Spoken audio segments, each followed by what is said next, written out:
jantung, bisa juga menyebabkan serangan otak, bisa juga menyebabkan stroke ya Nek.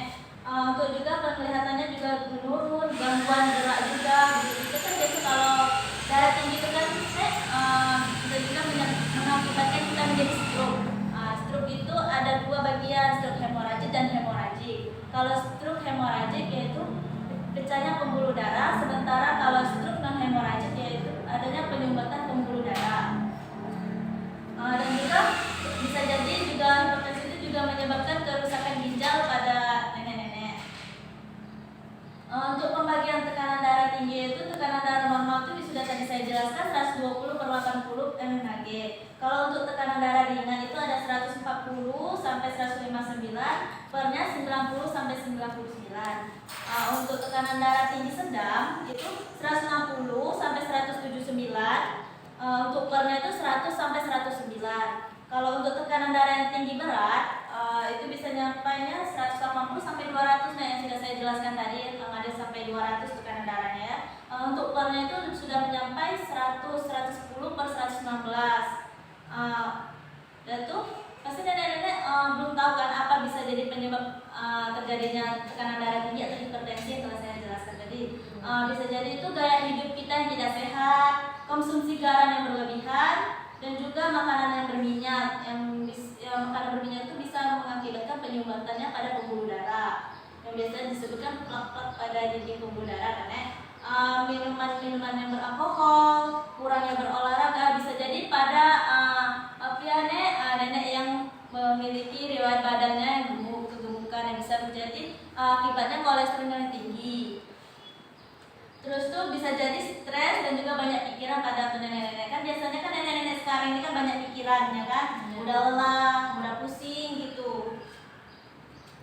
Untuk pendidikan kesehatan di rumah biasanya kalau nanti saya kasih tahu untuk pendidikan kesehatan nenek di rumah, jaga berat badan ideal, yaitu makan makanan yang sehat, tidak terlalu banyak mengkonsumsi garam, dan juga makanan yang berlemak-lemak. Gitu, Nek. Udah tuh makan-makanan yang bergizi, olahraga yang teratur. Biasanya kan nenek-nenek biasanya di puskesmas di tempat wilayah dia nenek-nenek tinggal ada biasanya tuh melakukan kegiatan senam-senaman siang kan Nek. Nah itu wajib itu diikuti karena kan kita juga diajarkan untuk olahraga yang teratur gitu Nek.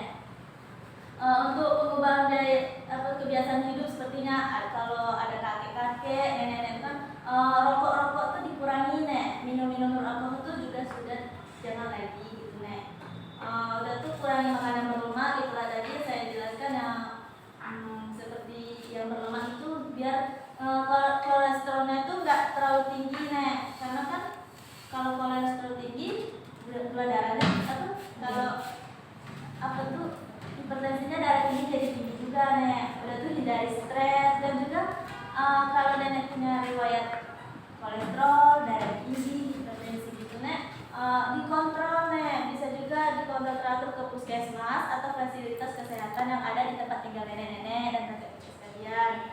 Udah tuh dan juga jangan lupa kan biasanya kan orang tua sekarang ini kan Nek paling rajin-rajin sholat gitu, dekatkan diri kepada Tuhan biar agar tidak terjadinya stres yang meningkat. Kan biasanya kalau nenek-nenek sekarang itu kan kebanyakan ini stres, pikirannya banyak, pokoknya banyak yang dipikirkan gitu. Lebih baik dekatkan diri kepada Tuhan gitu Nek, rajin-rajin sholat, rajin-rajin ngaji. Dan juga biasanya kan kalau nenek-nenek kan apalagi kalau ada kegiatan di masjid itu kan, itu bagus Nek untuk mencerahkan pikiran kita agar tidak terjadinya stres yang berlebihan yang mengakibatkan darah tinggi kita naik gitu sampai sakit parah gitu. Untuk pengobatan tradisional itu juga ada ya Nek. Bisa juga kita makan timun Nek. Buah timun dimakan pagi dan sore atau diparut. Nah, diperas, diambil airnya, udah tuh diminum pagi dan sore air timun tuh Nek ya. Timun itu juga bagus untuk pengobatan tradisional hipertensi.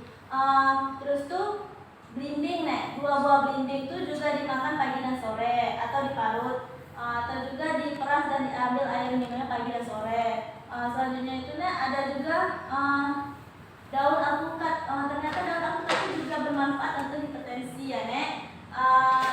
Itu juga diambil airnya direbus dalam 2 gelas air sampai airnya tinggal 1 gelas gitu nek. Udah tuh diminum nek pagi dan sore untuk itu. Terus tuh 1 genggam daun seledri ditumbuk dengan sedikit air diperas lalu diminum pada pagi dan sore gitu nek.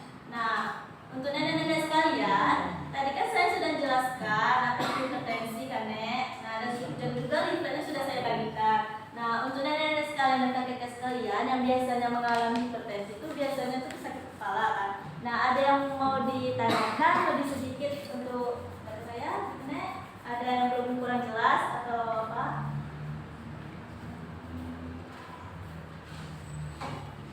Bagaimana nenek? Apakah sudah jelas, sudah dipahami? Ada yang mau ditanyakan terlebih sedikit?